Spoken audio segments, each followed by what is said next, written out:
semejantes al de Cristo. Espíritu de Dios, sopla en nuestras vidas.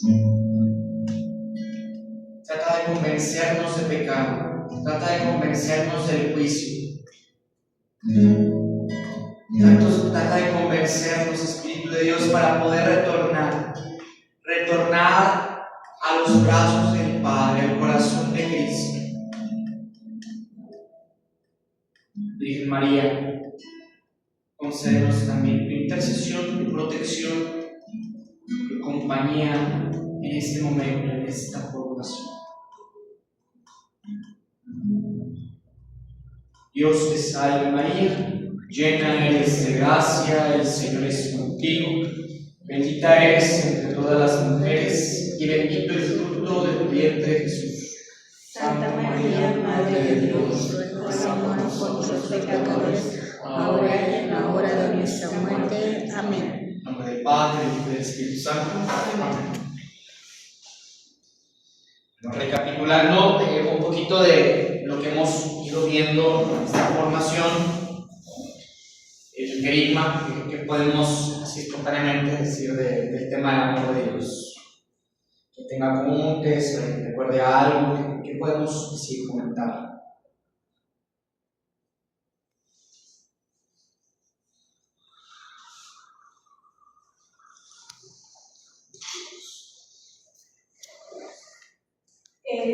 Después de la última que tuvimos, ¿esta sería la siguiente o yo falté a otra?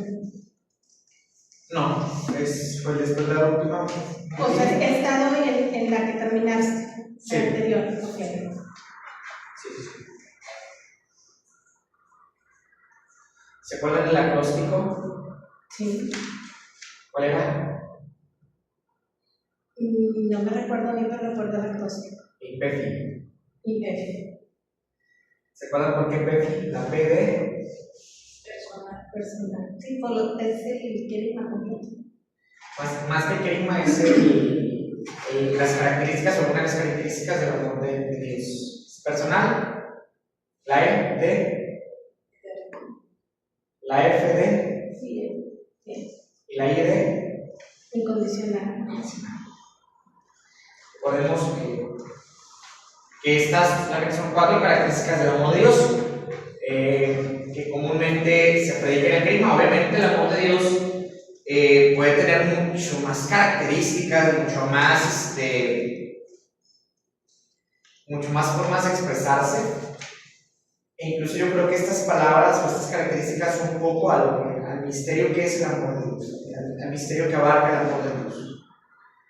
Pero bueno, hablamos del Padre. Efectivamente, recordemos que en el querigma el primer tema se busca darle una preferencia ¿a qué persona tenía? Al Padre. ¿Por qué? No sé si recuerdan qué es lo que les argumentaba.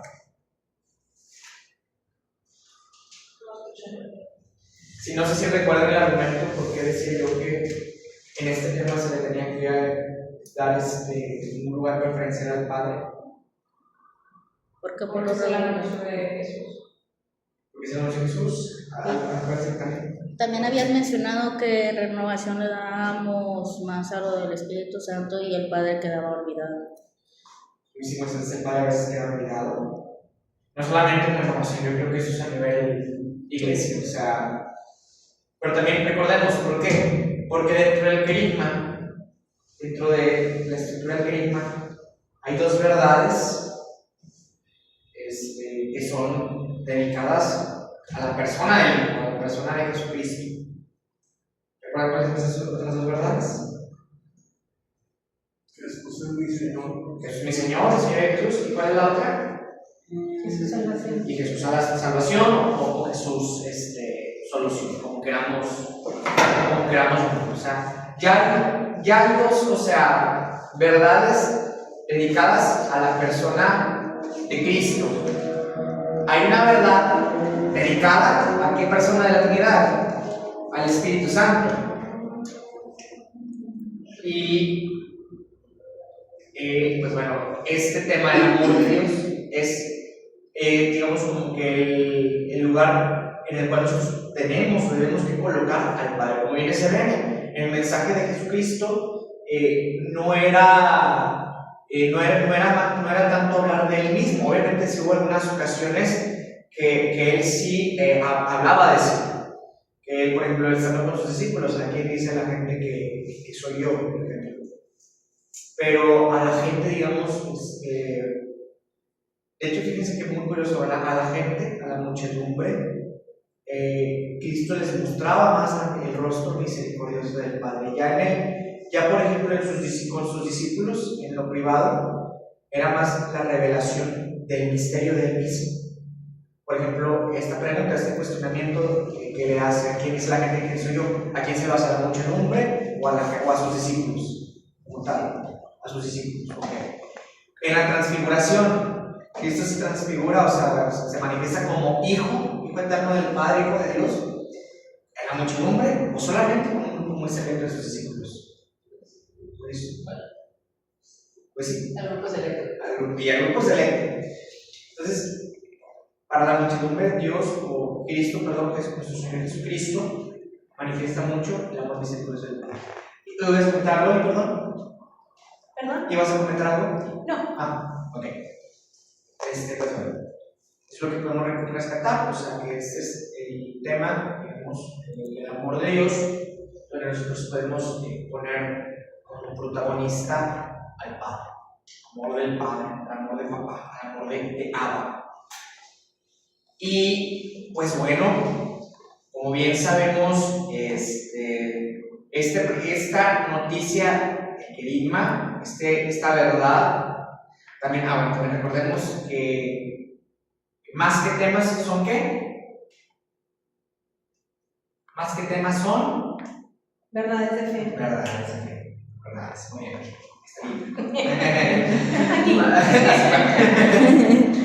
Como Santa, ¿se has visto la imagen de Santa Beatriz de Silva? Sí. Así como Santa Beatriz de Silva.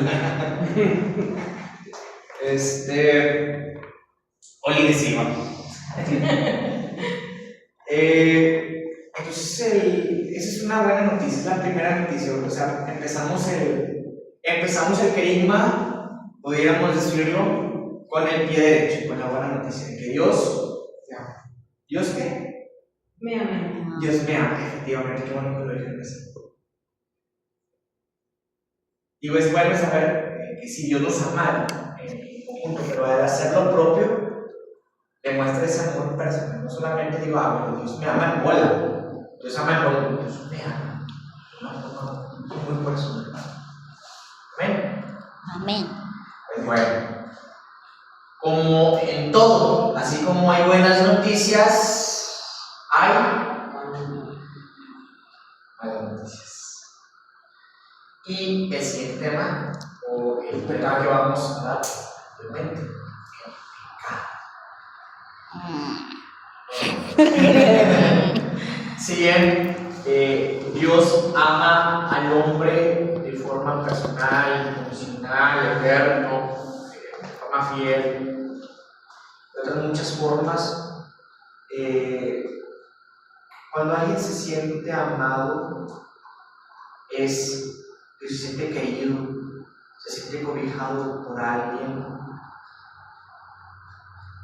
esa persona va a tender a sentirse sola. No, claro que no. No.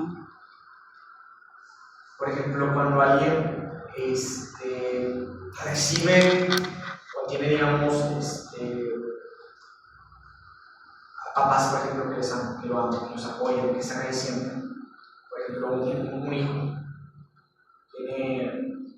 tiene digamos, una situación difícil y sabe que puede recurrir a sus papás, que sus papás, fuera de juzgarlos, los van a ayudar, o tal vez a lo mejor sin reprender, a lo mejor si él metió la pata, pero van a estar ahí para ellos.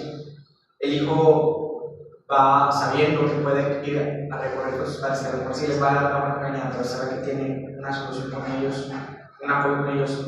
¿Creen que se va a sentir perdido el hijo? No. A veces sí, ¿verdad? Supongamos, os voy a hacer una suposición. Tenemos a los padres más buena onda, bien buenos, estrictos tal vez, sí, pero bien buenos. Que aunque la reguemos, aunque la cajeteemos, ya la chaviza, siempre van a estar ahí para nosotros. No, por ejemplo, yo llego a cometer una equivocación y sé que puedo contar con mi papá, que sé que me va a regañar de principio, pero sí, ¿cómo? Pero me va a sacar, o sea, me va a ayudar, me va a dar los medios para salir adelante, no me va a soltar. Yo me voy a sentir desesperado, me voy a sentir sin salida. A lo mejor sí digo, ay, pues me va a regañar, pero no me siento desconfiado. Suponiendo que están los padres muy, o sea, digamos, buena onda. Porque obviamente hay padres que el hijo se mete en un problema, se equivoca, comete un error, y el padre, ok, también, en la forma de ser, también, porque lo ama, lo deja solo y dice, ¿sabes qué? Arréglatelas tú como puedas para que aprendas. Pero sabiendo el hijo que sus padres no son ese tipo, que sí lo va a regañar, pero que le va a ayudar a salir adelante, va a haber alguna mortificación, va a haber alguna desesperación, va a haber alguna desconfianza. Al principio. Pero hay una seguridad, ¿no? Si se tiran supongamos, yo no estoy hablando de tus papás. Yo estoy hablando de... Es que son dos versiones, ¿verdad? O sea, diferentes. Por ejemplo, a mis hermanos sí les diría, arréglatelas como puedas, pero a mí no. O sea, sí tengo mis papás buena onda. El chiste es de que la mortificación de uno, ¿cómo te diré? Esa culpabilidad que uno siente de que metió la pata y al mismo tiempo tiene que ir con el alto mando, que en ese momento son tus papás, pues no sabes cómo va a reaccionar. Por ejemplo, puede que mi papá reaccione, no te preocupes, hijo, todo va a salir bien. El momento de rato hablo con tu madre, es como que, a ver cómo reacciona. Si reacciona y bien me va, o sea, independientemente, aún así no estoy tranquila. O sea, no estás tranquila.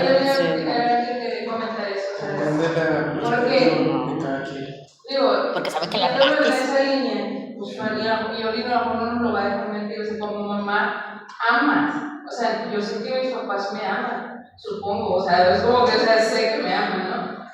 Y aunque pueda yo saber que me puedo equivocar y demás, y el acercarme pero como dice Blanca, o sea, a veces es uno el que se va distanciando de cierta forma, y bueno, se me viene también lo del hijo pródigo, o sea, que era amado, y aún así, o sea, podía en cualquier momento, y por ello también retorno, pero creo que era también parte de lo que dices hace rato, o sea, el saberme amado.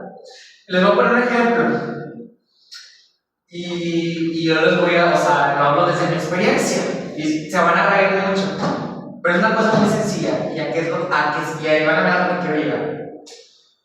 Cuando yo era niño, yo le aplicaba a mi mamá domingo a las 10 de la noche.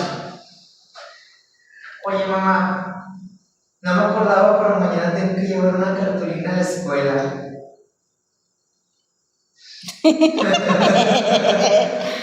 Oye, levanta la mano si te llegaron a aplicar eso. O sea, y yo me acercaba, obviamente, sí me acercaba con mi mamá de que me sé que me va a decir, es que te dije que no sé qué hizo, pero me acercaba con tal confianza a ella de que a como fuera La iba a conseguir. mi mamá le iba a conseguir, me le iba a conseguir, me iba a ayudar. O sea, bien enojada y todo, pero ándale, yo te soluciono la cosa. Y yo sabía, yo estaba con la plena confianza de que mi mamá, por el amor que me tiene, me iba a mover cielo, mar y tierra para conseguir una cartulina. Y que a fin de cuentas, sí o sí salía la mendiga cartulina, ¿sí o no, Ali? Sí o sí salía la mendiga cartulina. O sea, El punto que yo quiero compartir es miren, el amor está ahí. Somos nosotros que al ver nuestro error, batallamos. No es la gente que está enfrente, no es el papá, no es la mamá, es sabernos que nos equivocamos y no querer reconocerlo o no aceptar el error. Ahí más que el amor del papá es hacia adentro, ¿sí? O no aceptar el perdón. Es O hacia sea, eso adentro. no sabe pedir, pero sí, por eso lo que yo sé. Es hacia adentro. Uno es el que sabemos que nos ama por eso. ¿Nos va a llover sobre mojado? Claro que sí. ¿Cuántas cartulinas te pasaron así? no, bastantes. Pero, ¿saben qué es lo hermoso y qué es lo que traslado? O que lo hago de analogía en el tema, quiero decir, es que en mí, a pesar de que sabía que mi mamá me iba a regañar, mi mamá, porque me amaba, le iba a conseguir. ¿Y de qué color? Y hasta el color magenta, color ocre, color así, color verde aguacate, o sea, pero en mí estaba esa seguridad. ¿Cuántos de los que se saben amados no experimentan pues esta seguridad, esa confianza? Y es efectivamente por eso lo que ustedes acaban de ver, el mismo error del mundo, el mismo pecado, obviamente. El amor de Dios, pues, está siempre ahí para nosotros. Y está ahí para nosotros cada vez que nos necesitemos. Y sí, Dios nos ama tanto que, así como nuestra mamá, aunque nosotros no mereciéramos que nuestra mamá muriera más cielo, mar y tierra, o sea, agarrar las llaves del carro bien enojada y ándale, vámonos a conseguir tu bendiga cartulina. O sea, el amor de Dios siempre está, incluso arregla nuestras relaciones. Pero, pues el mismo pecado daña esa relación. Y de hecho, una definición del pecado es eso: es el rechazo del hombre al amor de Dios. Rechazo del hombre al amor de Dios. Pero muchos estamos aquí por eso. Efectivamente. La querillera. Efectivamente, muchos estamos aquí por eso. Yo creo que cuántos de nosotros nos hemos llegado a sentir en el fondo, en el fango, la fosa, y incluso no solamente nuestra situación, también nuestro pecado, de nuestro rechazo al amor de Dios, de nuestra dureza de corazón. Y sin embargo, el Señor, por pura gracia, por pura misericordia, nos está dando por su amor. Pero bueno, eso ya es para otro tema de salvación. Ahorita centrémonos en la parte fea, En el pecado. Pues sí, el objetivo pues de este tema o de esta verdad, más bien dicho, es que la persona sea convencida, no acusada de pecado.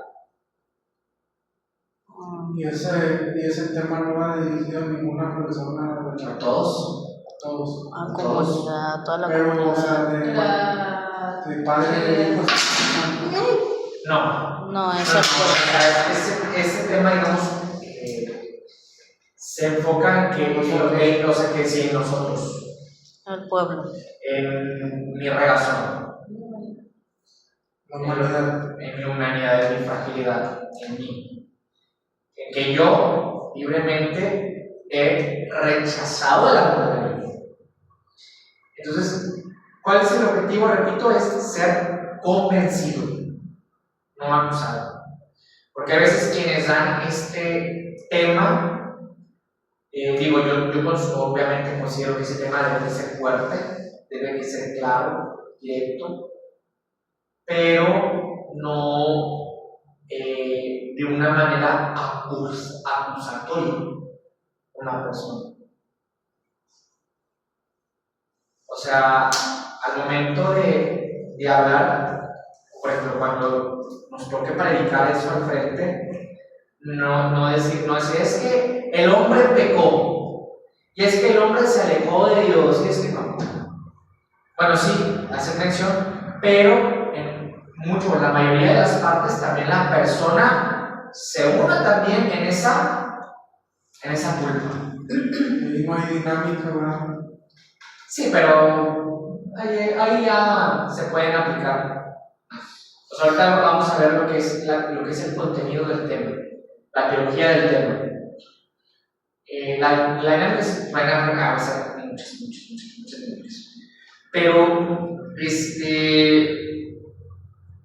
en sí, el pecado, pues como tal, nos aparta de Dios y quien lo predica, repito, no debe que acusar a la persona, debe convencerla. Si la persona que lo predica se pone como perfecta, como santa, como fuera de atraer al pueblo de Dios, o incluso decir, no, es que yo antes era un pecador y ahorita ya no, o no habla también de sí, o sea, de su fragilidad, se habla de su fragilidad también. No se reconoce pecador. No se reconoce también pecador, ya vale. O sea, es un mal que nos aqueja a todos. Y recordemos también, solamente en la palabra de Dios hay uno quien se le nombra el acusador. ¿Quién es? El diablo. Y nosotros no somos acusadores, nosotros somos evangelizadores, somos discípulos de Cristo, misioneros, somos apóstoles, es decir, enviados de Jesucristo a proclamar la palabra.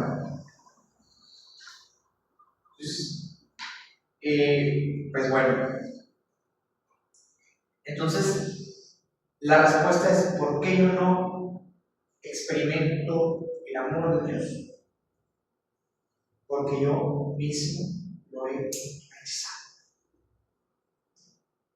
Yo mismo he cambiado el amor de Dios por cosas falsas, por cosas que pretenden sustituirlo, que sí pretenden sustituirlo, pero que al final de cuentas no va a traer bien un beneficio a mi alma. Dice la palabra de Dios en el libro de Jeremías, capítulo 2, versículo 13: porque dos maldades ha cometido mi pueblo. Me han abandonado a mí, manantial de aguas vivas, para hacerse cisternas agrietadas que no retienen el agua. Entonces, el hombre no solamente abandona a Dios, abandona el plan de Dios.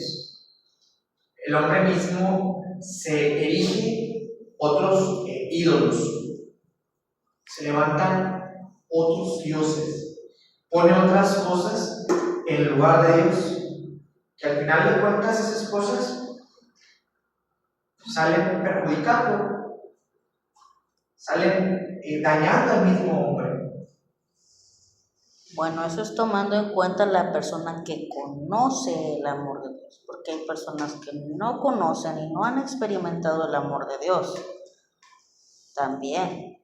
Por tanto, pues como no lo conocen, lo rechazan, porque no lo conocen. Así de sencillo es. No es precisamente lo rechazo, no, es porque no lo conocen. Cuando una persona empieza a conocer el amor de Dios, no hay maneras. ¿Por qué? Porque quiere quedarse ahí y quiere seguir conociéndolo. Lamentablemente, muchos, conociendo el amor de Dios, lo rechazan. Muchos, conocemos el amor de Dios. Cada vez que pecamos es un rechazo. A ver, y tenemos claros ejemplos en el Evangelio. Por ejemplo, El joven rico. del joven rico. Un joven rico. Pero bueno, el joven rico nada más había oído hablar de Jesús. Pero por ejemplo, tenemos dos casos muy famosos. Pedro ¿Y el otro? y Judas Vivieron con Dios mismo. eran sus apóstoles. Conocieron a Dios mismo. Conocieron. Salomón. No conocieron, vivieron. Por eso digo, conocieron, entre comillas. Ya obviamente con la gracia del Espíritu Santo en Pentecostés, no hago un spoiler, pues obviamente la memoria se les abre, el entendimiento se les abre, reciben una gracia infusa, una ciencia infusa, un conocimiento infuso, de que les cae el 20 ahora sí el misterio de Cristo, de una forma sobrenatural, comprenden. Pero, digo, obviamente gracias a la palabra de Jesús, pero ellos que pretendían conocer el amor de Dios y que vivieron y durmieron al lado, comieron al lado, jugaron, sonrieron, lloraron con él, que es el amor mismo hecho carne, lo rechazaron de una u otra forma. Judas lo vendió, Pedro lo negó. Y Jesús le ha dicho que aunque tú darías la vida por mí, pues me vas a negar 3 veces antes de que cante el gallo. Entonces, todos, o sea, lamentablemente todos estamos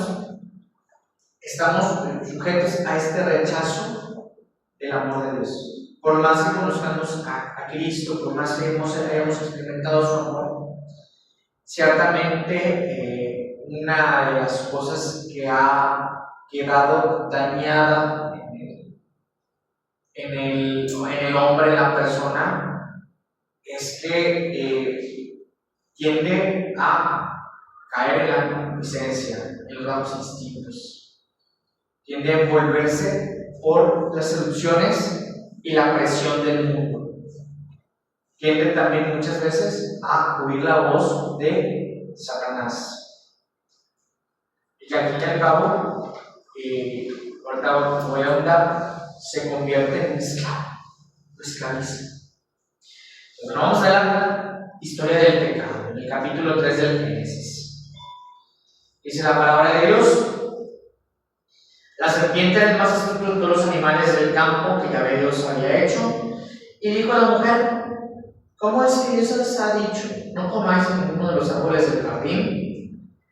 Respondió la mujer a la serpiente: podemos comer del fruto de los árboles del jardín, mas del fruto del árbol que está en medio del jardín, ha dicho Dios, no comáis de él ni toquéis, su pena de muerte.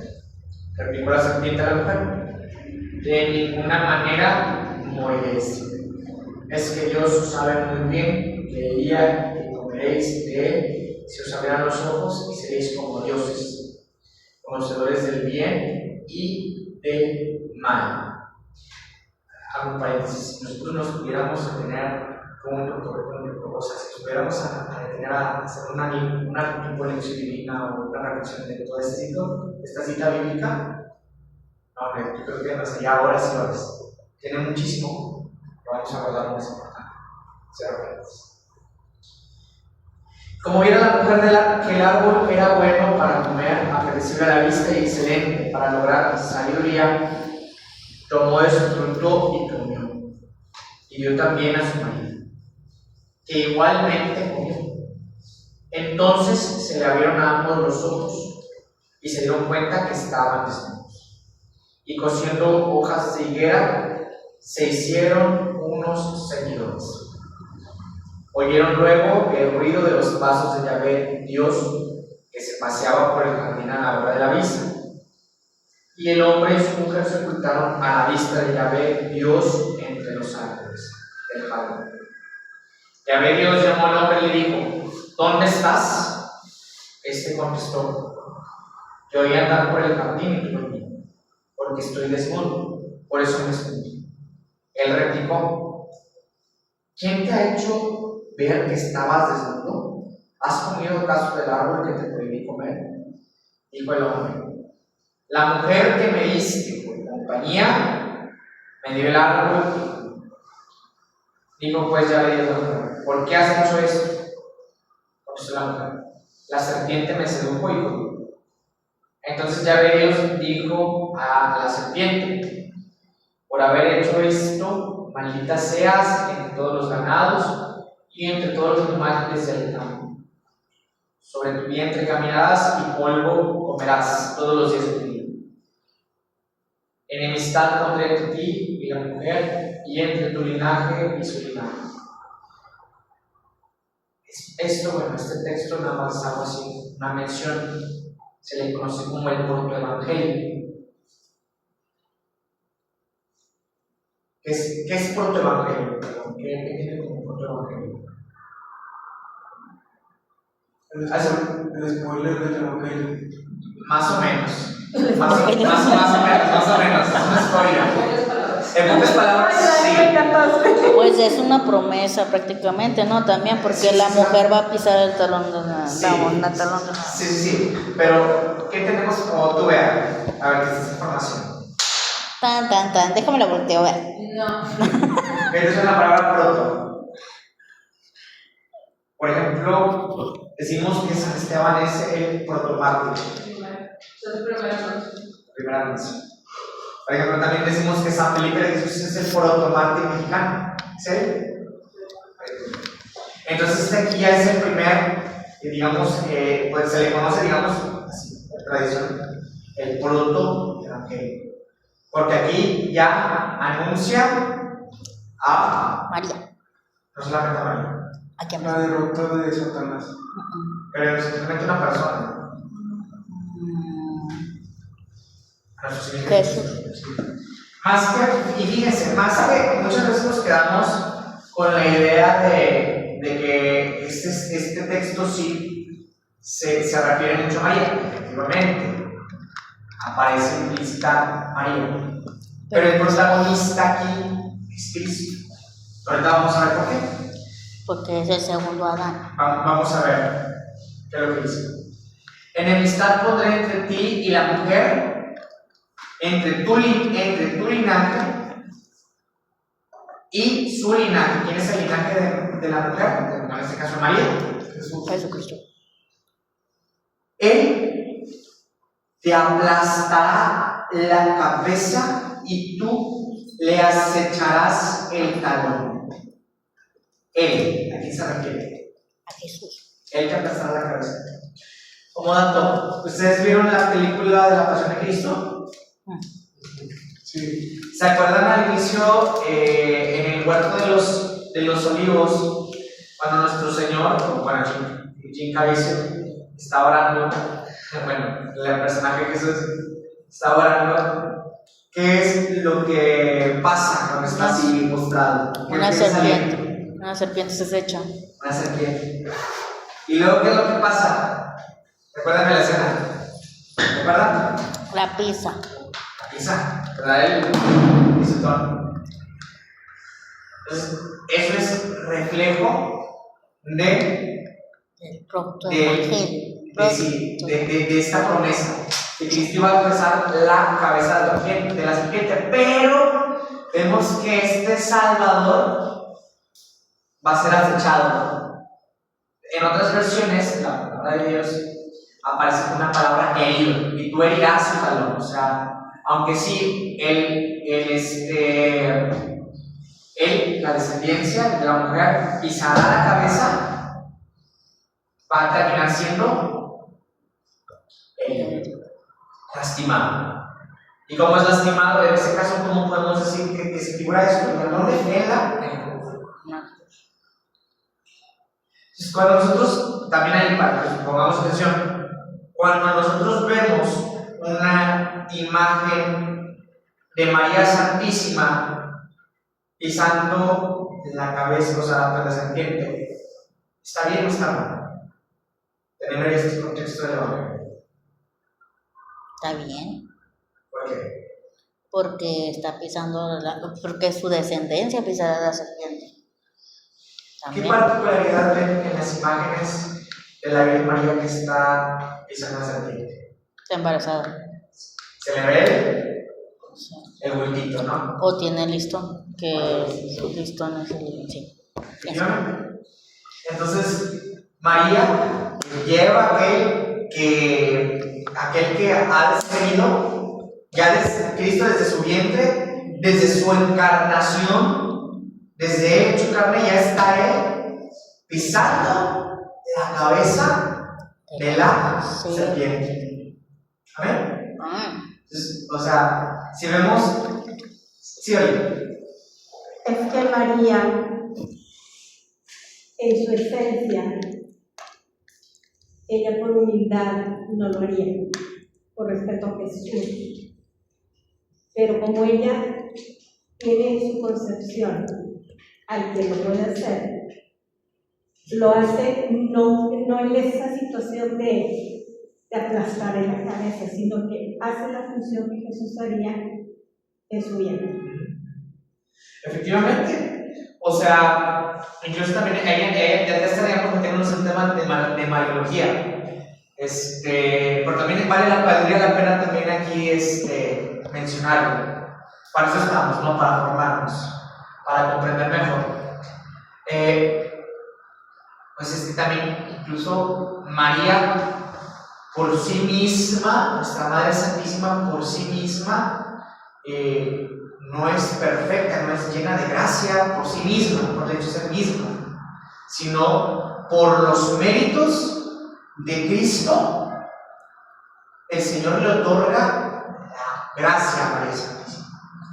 Los méritos de la redención que se dio en donde, en el Calvario, son aplicados a María Santísima. Recordemos, nosotros estamos en un tiempo cronológico, es decir, hay un principio y hay un fin. En cambio, Dios se mueve en un tiempo cariológico, o sea que no hay ni principio ni fin, todo es un eterno presente. Entonces, Dios, que lo ve todo, que ve toda la historia, digamos desde acá, supongamos aquí está Dios, digamos, el foco es Dios, y digamos, está, digamos, bajo todo este lugar que es la historia.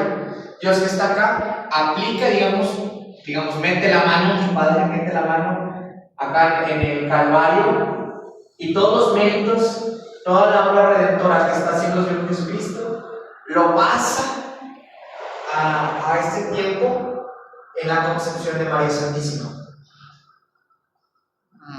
Y eso que Jesús está siendo aplicado en María. Y por eso ella es preservada del pecado. Siendo criatura, ella es preservada del pecado. Es como si alguien de ahorita se llevara la tecnología a la antigüedad. Pues sí, podríamos decirlo así, viajar en el tiempo. Pero pues digamos, Dios, que no está sujeto a la ley del tiempo, que ve todo, es una misma óptica, aplica lo que pasó, digamos, en el Calvario y lo toma para mí. Entonces podemos decir que María es autentificada en el poder de Jesús. Efectivamente, o sea, María también es salvada por los méritos de Cristo, pero no es digamos como que algo de él, todo le viene por mérito, por gracia de Dios.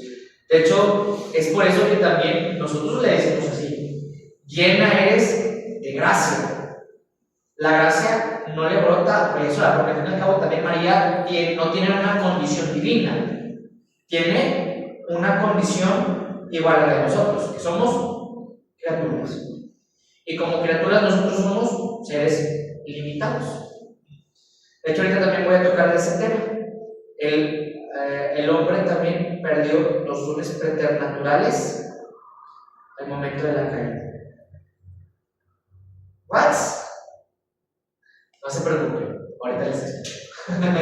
por dolor. Que no se enfermaba, Dolor, enfermedades. no tenía dolores, No sentía frío ni no se calor. fatigaba el hombre a trabajar. Andaba libre, sin la chor. mujer no le dolía tener hijos. Efectivamente. Andaba de abuela grande, o sea que Ni siquiera descansar, ni siquiera descansar. Aquí veo puro teólogo, puro pesado. el hombre poseía esos dones preternaturales, o sea, nos enfermábamos, no había sido dañada su naturaleza, pero con la caída de todo. Ahora digamos, Cristo, y obviamente también con María, que son preservados del pecado, si bien no tienen esa condición que ha dañado el ser humano, ellos mismos, o sea, no tienen o tienen de forma parcial algunas cualidades preternaturales. ¿Capichi? O sea, el hombre, como digamos, de forma preternatural, tenía o poseía, por ejemplo, una integridad en su persona. O sea, poseía un dominio total de sí. ¿María tenía dominio total de sí? ¿Ustedes qué dirían? ¿Ante la tentación María se doblegaba? No. ¿Por qué? Porque ella poseía esta gracia preternatural. Pero vamos a meternos en un tema algo más escabroso, yo lo digo. Pero María murió. Dicen que sí, pero se la llevaron los ángeles. Yo digo que se durmió y se fue al cielo. Esa es mi manera de pensar. Que se lo llevaron los ángeles al la cielo. corrupción del cuerpo. ¿Tú, Oli, qué dices? ¿María murió o no murió? Claro que no, fue elevada al cielo. Entonces se durmió Solo y se se lo durmió, llevaron al cielo. no. ¿Tú, Bea, qué dices? ¿María murió o no murió?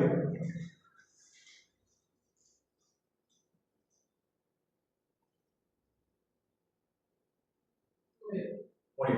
¿Tú, Omar? Humanamente, probablemente sí. Y después yo fue elevada al cielo.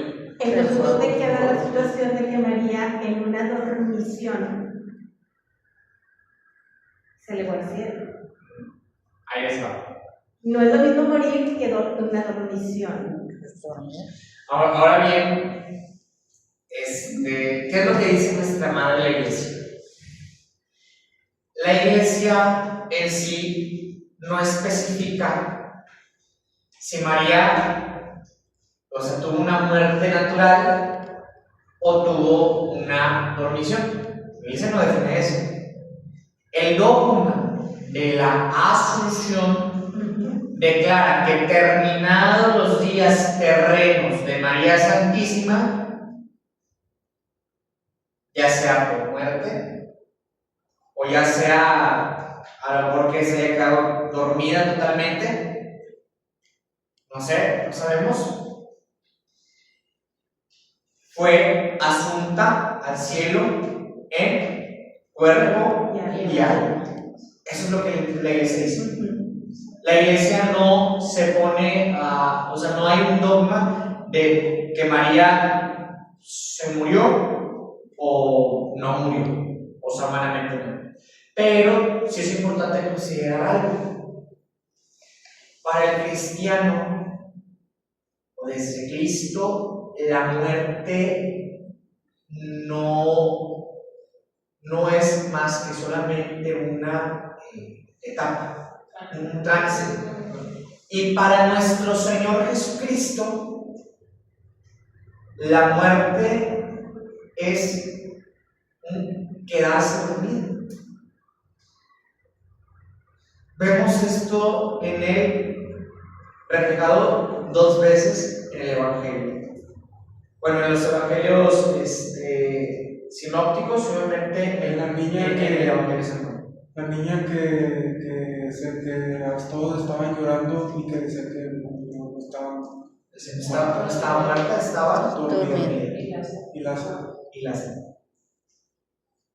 humanamente sí estaban muertos. Porque de hecho mismo dice, o sea, está dormido, o sea, cuando le dicen a los discípulos, y los como que no le entienden, no, pues entonces ya está mejor, no, o sea, ya murió, o sea, es como... Porque para el cristiano, a partir de Cristo, el pecado, digamos, la parte, perdón, queda vencida.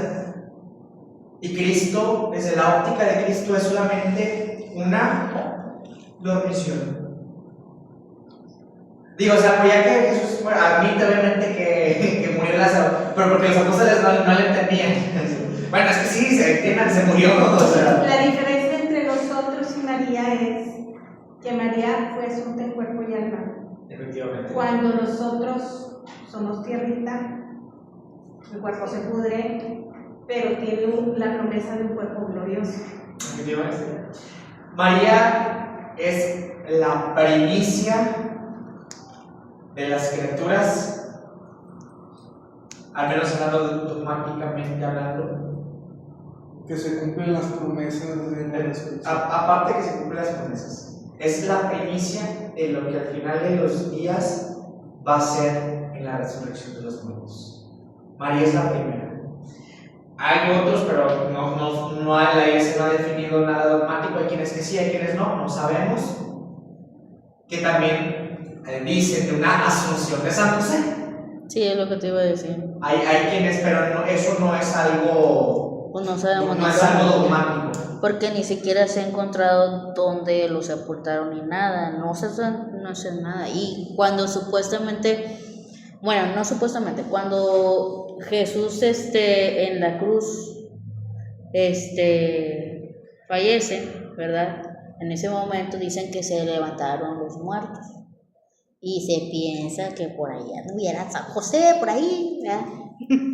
Podría haber sido ahí la asunción, pero no sabemos. Pues desde el momento en que Jesús resucita, o sea, no me extrañaría, o sea, que por ejemplo María, o sea, haya dormido de porque así Cristo resucitó el cuerpo y o sea, resucitó completamente. Entonces igual María, y en ese momento igual también pudo, o sea, en el caso de San José, no dudo que a lo mejor, o sea, bueno, no estaba como hasta donde yo sé que No está posible, pero se cree que posiblemente San José sí estuvo enterrado en algún sepulcro o algo, y en el momento de la resurrección él también haya sido, o sea, Y ahí porque algunos santos todavía están preservados por ahí. Por ejemplo, Acutis parece que está dormidito. Bueno, efectivamente también podemos ver parte de esa parcialidad de los hombres preternaturales.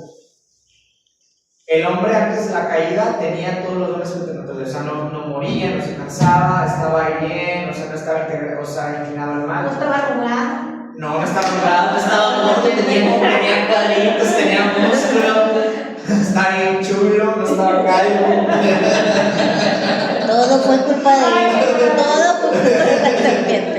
Estaba güerito, de buen color, barbón. No sé.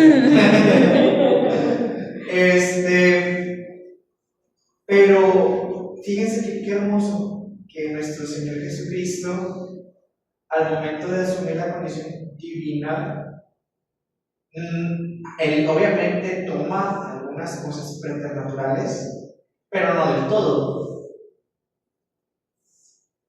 ¿Por qué? Porque también nuestro Señor Jesucristo, obviamente también María, que es preservada del pecado, se cansaba. Tuvo temor. Tuvo miedo, humanamente tuvo un miedo. Tuvo tristeza, o sea, dolor, o sea, murió, o sea, se caía y yo me imagino, o sea, nuestro Señor Jesucristo así, como esa escena de Mel Gibson, o sea, la pasión de Cristo, o sea, pues se cae el chiquillo y ahora pues se mete un mamazo, un trancazo y pues llora, o sea, nuestro Señor Jesucristo posiblemente tuvo eso, o sea, asumió nuestra debilidad. Asumió todo, menos, como dice Pablo, el pecado. O sea, Cristo, a diferencia de Adán, y él que es el nuevo Adán,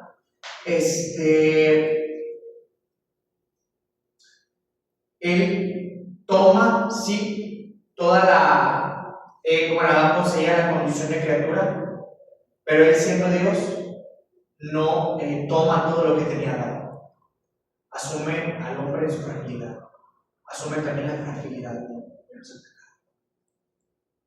Tenía algunas cuestiones preternaturales, obviamente, sí, sí, ya implícitas, en él, pero pues no del todo.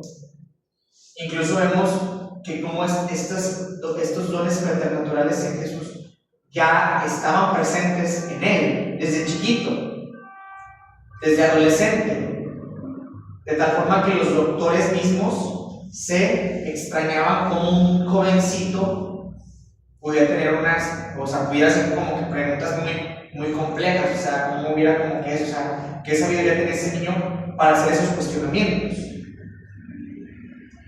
para también él compartir, porque en Cristo ya estaba eso de forma implícita. Entonces, pues bueno, eso el hombre, digamos, por el pecado lo pierde.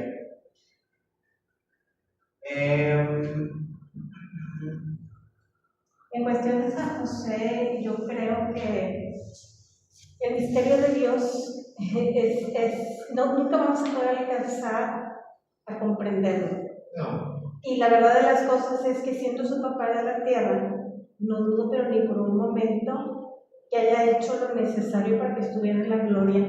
Si se lo dio al ladrón bueno, que no se lo haga a su papá. ¿Me explico? El tema aquí es que por fe yo creo que ese momento fue sublime entre Jesús y José, al momento de que él bajó y todas esas almas que estaban esperando la promesa de Dios fueron liberados. ¿Cómo? Solo Dios sabe, pero que José tuvo una primacía ahí, también lo creo. Sí, que haya resucitado en su cuerpo, Sí. no sabemos. Tampoco la iglesia lo prohíbe. Hay quienes a lo mejor por fe, por una devoción lo puede creer, lo puede como una devoción ya más privada, no hay problema. Digo, la iglesia tampoco ha sacado algo de que está prohibido sacarlo de las funciones, a lo mejor de una devoción privada. Porque sí, hay suficientes fundamentos para creer que José fue elevado. Si el profeta Elías fue arrebatado al cielo en una carroza de fuego, Está revelado. y está en la escritura. Y digo, a mí se me hace raro porque digo, bueno, pues Elías todavía, y eso fue elevado al cielo, y eso que todavía estaba inaugurado, porque todavía no pasaba. En el momento de Elías, ¿cómo se llama? No pasaba en su momento todavía la redención, pero bueno, también recordemos, al momento de que Elías es elevado, es arrancado, pues ya Elías pasa de este mundo al tiempo de Dios. Yo no dudo tampoco que por un momento, por un segundo en ese arrebato, haya pasado, digamos, como que el final haya sido un anticipo del final de los tiempos, de la resurrección de los muertos de Cristo, y él haya, de una forma misteriosa, no sé cómo explicarlo, ya haya llegado asunto al cielo, haya sido ya resucitado, muerto, resucitado, y ya comparte allí, y a lo mejor en un trance, o sea, del tiempo de Dios, pues bueno, pudo él manifestarse, por ejemplo, en el momento de la transfiguración, que lo vemos dialogando con Jesús y al lado también de Moisés. O sea, digo, eso ya es como que son teorías, teologizar, no es una verdadera, es el misterio también contemplar o pensar un poquito en el misterio de Dios. Yo digo, también con Enoch, vemos que la palabra de Dios dice que el Señor se lo llevó, el Señor se fue con el Señor, o sea, hay también suficientes argumentos desde la Escritura que dan indicios de que también San José pudo haber sido asunto. Hay también la conclusión que se Sí, los demás que fue por el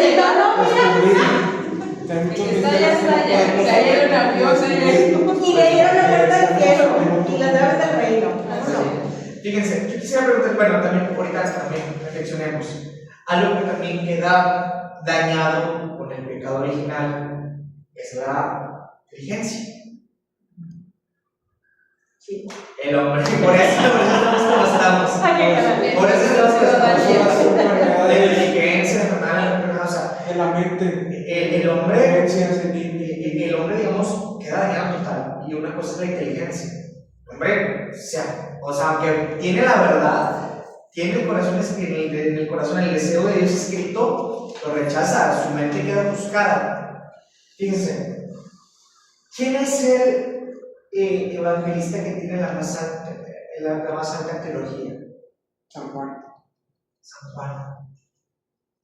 ¿Con quién se quedó San Juan en el resto de los años? Con María. ¿Y María qué? Imagínense, si el pecado ofusca la inteligencia del hombre, debilita la inteligencia del hombre, lo debilita en su sabiduría, y María no estaba presa bajo el pecado, No. ¿ustedes creen que Dios le pudo haber dado a María Santísima una ciencia, una sabiduría superior a la de cualquier criatura? Sí. ¿Qué dices? ¿Tú, Luli, qué dices? Yo también lo creo, y no nada más lo creo, sé que lo vivía con Jesús. Pues bien, ella actuó que es la sabiduría, o sea, no solamente la tenía, O sea, esa comunión espiritual solamente ellos la tenían de esa manera. Imagínate, San Juan, que vivió al lado, digamos, del testigo, y no solamente de la testigo, o sea, sino de aquella mujer que tuvo en su vientre la sabiduría y que obviamente, por no estar dañada en pecado, pues obviamente tenía más coco que todos nosotros aquí reunidos. ¿Usted cree que San Juan no pudo haber aprendido mucho de María?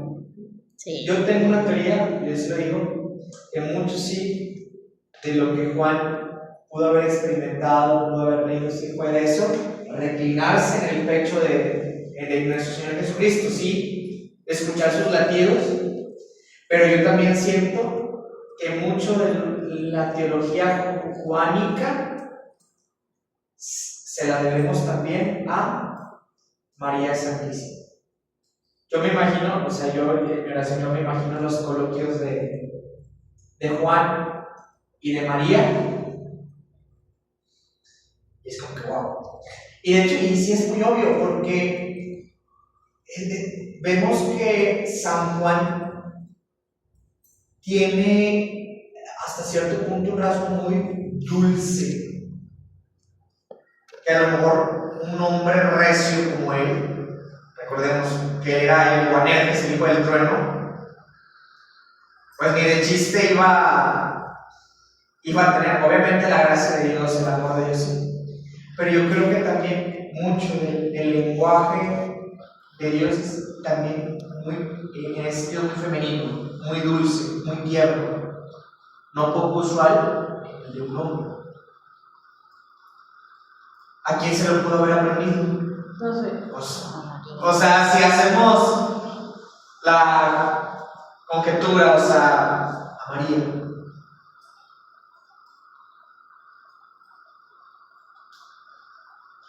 Nosotros, por el pecado, digo, nuestra inteligencia queda limitada, nuestra sabiduría queda corta. O sea, en el sentido de que viendo no ven y oyendo no escuchan. Efectivamente, ¿por qué? Por la cuestión del pecado. Aquí en la humanidad, yo me recuerdo que iba parte del Evangelio que dice, estaré a tu izquierda o a tu derecha. Y pensando en Juan, yo digo, oye, pues te quedaste al lado, te quedaste en el vientre de María, mejor lugar no pudiste tener. Sí. Fíjense, digo, me da mucha risa, pero ahorita como que caigo en cuenta. El tema es del pecado, miren todo lo que sacamos, pero veamos también, o sea, o reflexionemos, que esto nos ayuda a reflexionar, qué es lo que el hombre perdió. Pudiéramos decir, es que nos desviamos del tema, tal vez sí, pero nos damos cuenta, Pues no. No, porque tú comenzaste, es que hay que convencer, Efectivamente. no culpar. Y con todo lo que ha salido, pues es como, pues sí, o sea, sí, como que no nos convino pecar en aquel entonces, ni ahorita ni en eso, o sea, es como, o sea, es una forma, estamos hablando del pecado, pero una forma diferente de abordarlo. Efectivamente. Digo, no lo estamos haciendo de la forma más tradicional. obviamente, nosotros no vamos a hacer un querido y vamos a hablar todo esto. O sea, porque obviamente, si los de afuera escuchan esto, dicen, ¿qué? Nosotros, por gracia de Dios, estamos más ocupados.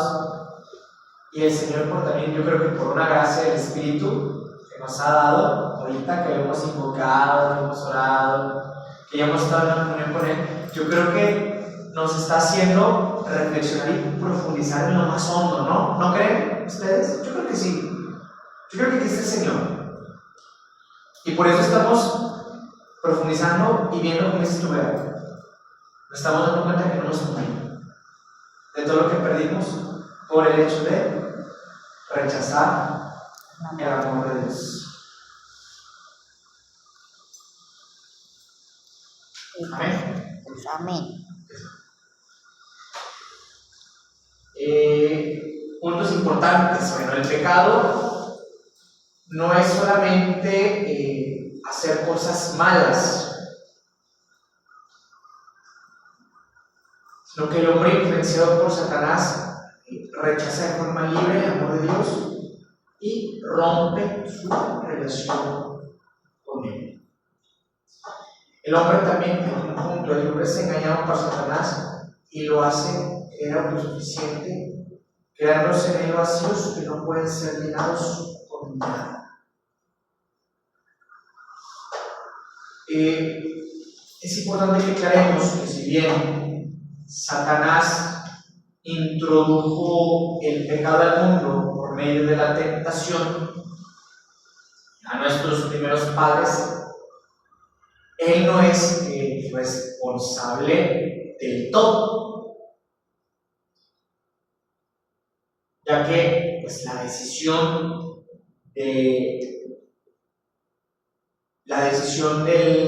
del pecado, del rechazar el amor de Dios, depende al fin y al cabo de mí.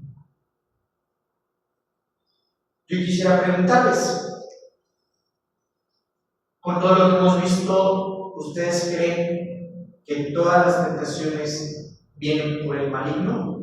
No. ¿Quién dice que no? Yo. ¿Dices que no?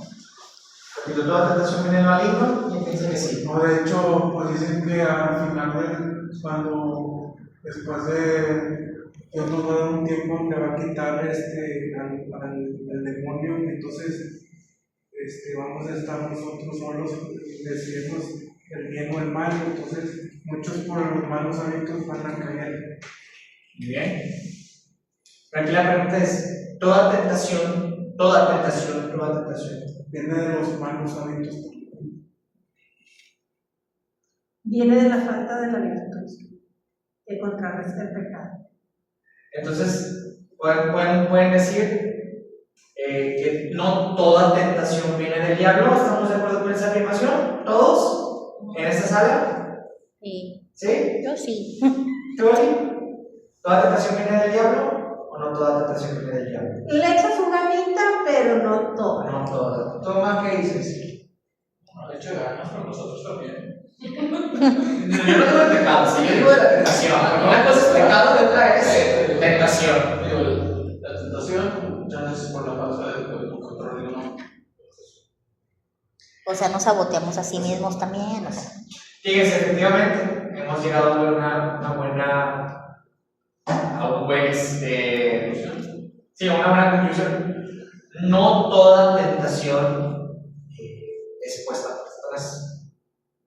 Si bien el demonio introduce el pecado al mundo por medio de la tentación y el hombre por el pecado, rechaza el amor de Dios, se crea en el hombre esta cuestión del pecado. Recordemos, pecado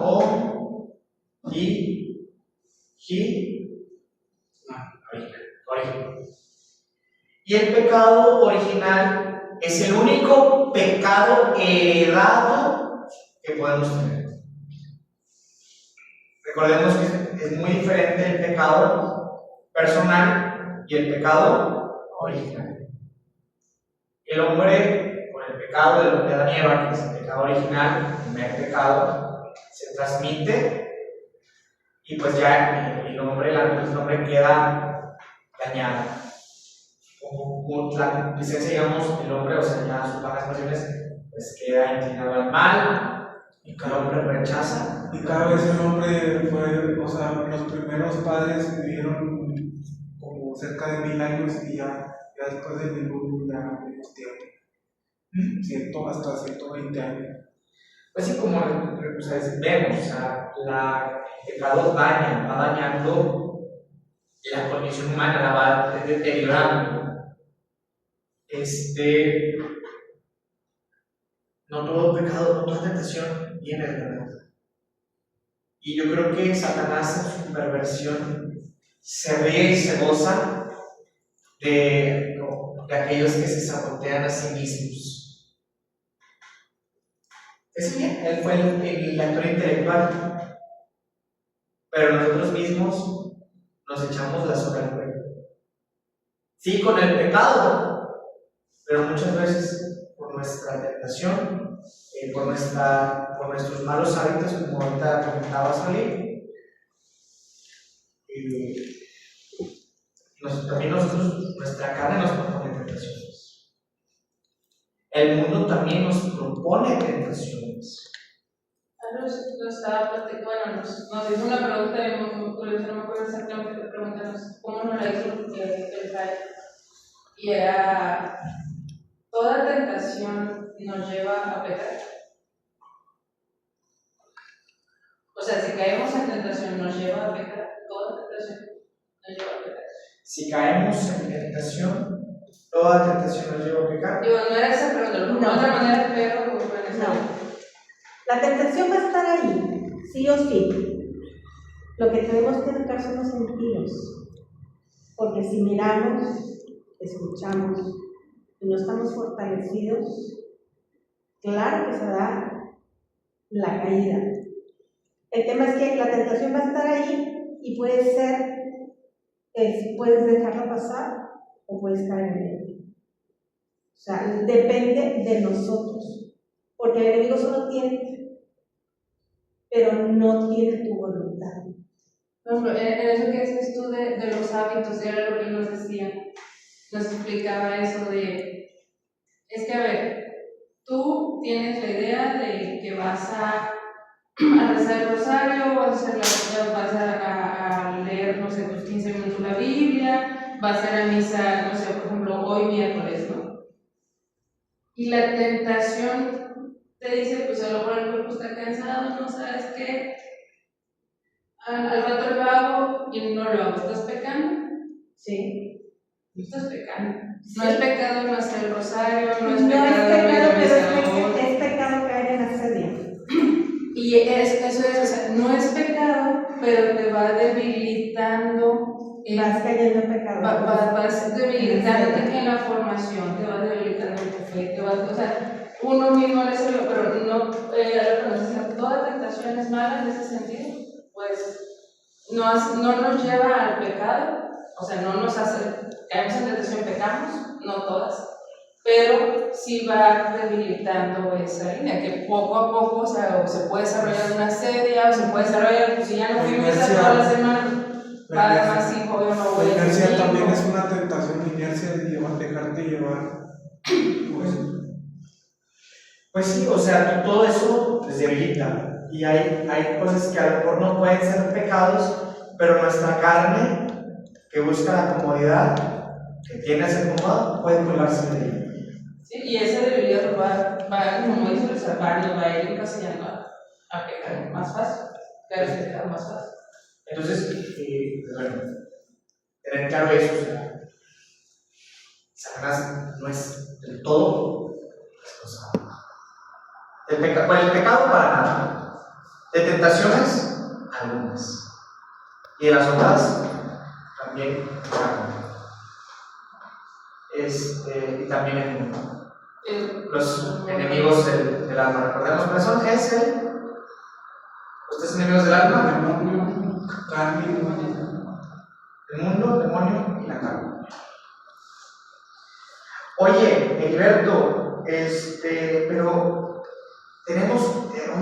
es importante identificar cuál tentación es del mundo, cuál tentación es de la carne, cuál es la tentación del pecado. Es importante. Nuestras prioridades, nos centramos en quién o qué nos está proponiendo una u otra cosa. Nuestra prioridad es ayudar o buscar la ayuda de la gracia de Dios para que no rechacemos el amor de Dios.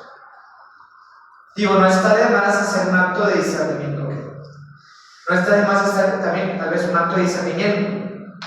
Hay tentaciones que sí pueden llegar a ser tentaciones diabólicas,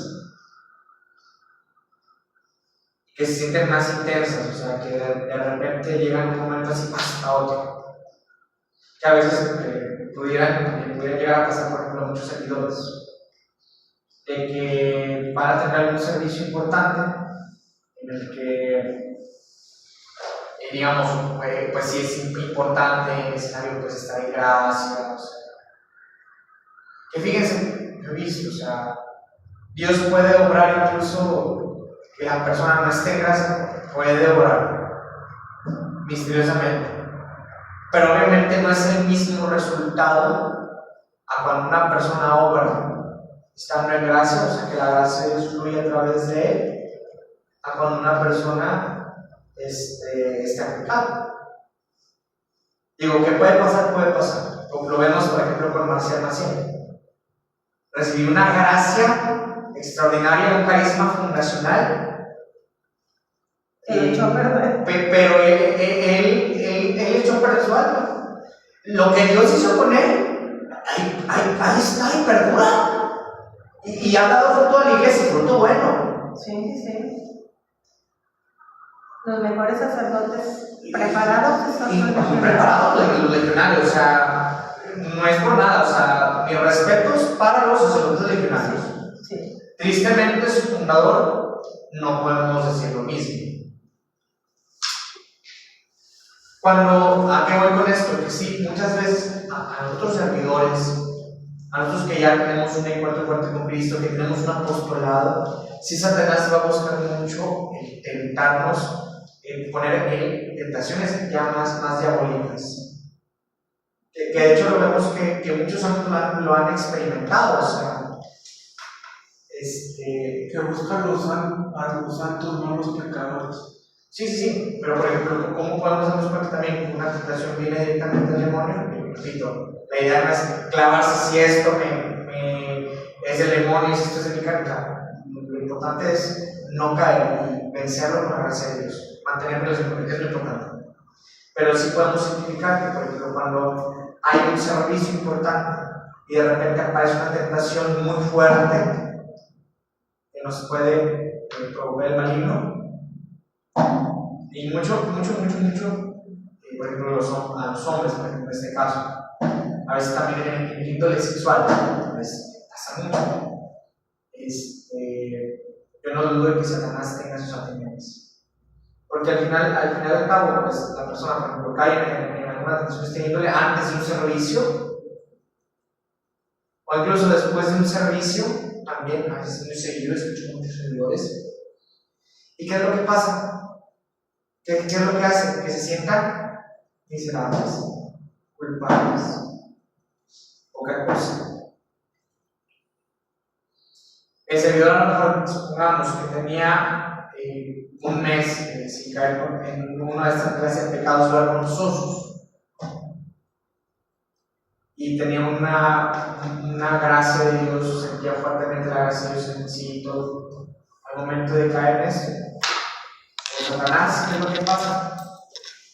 te hace sentir indigno, inmerecedor, que Dios no va a actuar. Pasa muy seguido con los sacerdotes. Bueno, Más de lo que quisiéramos. ya mero se va a terminar, pero para la gente que no sabe, ¿verdad? Cómo fortalecerse para no caer en el pecado, ¿qué es lo que tienes que hacer? Así rápido. Así rápido, Sí. es para otro tema, pero Pero spoiléalo rápido. No, me de hecho, suspenso. nos quedamos en la mitad. Nos pasó como el amor de Dios. Creo que profundizamos mucho en esto. Y todavía faltan algunos puntos. Simplemente, para lo que pasa, cuando pasa esto, primero que nada, es confiar en el amor y la misericordia de Dios. Lo primero. Y que ese amor y esa misericordia de Dios nos muevan a buscar el sacramento de la reconciliación. Muchas veces va a pasar que no, o sea, por más que queramos, por esa herida tan fuerte que tenemos, no nos vamos a sentir así confiados en ese Dios. Pues bueno, cuando pase eso, pues independientemente sienta o no sienta, recurrir al sacramento de la reconciliación, hacer un acto de fe también ahí. Aunque yo sienta que Dios no me va a perdonar por fe, porque me da por mi conciencia ese daño y todo, pero por fe, confiando en la palabra de Jesucristo, aunque mi sentimiento, mi cabeza, todo tenía por qué cambiar otra cosa, recurrir de forma inmediata al sacramento de la reconciliación. Gloria al Padre, y al Hijo, y al Espíritu Santo. Amén. Principio y siempre, por los De los siglos de los siglos. siglos. Amén. Dios.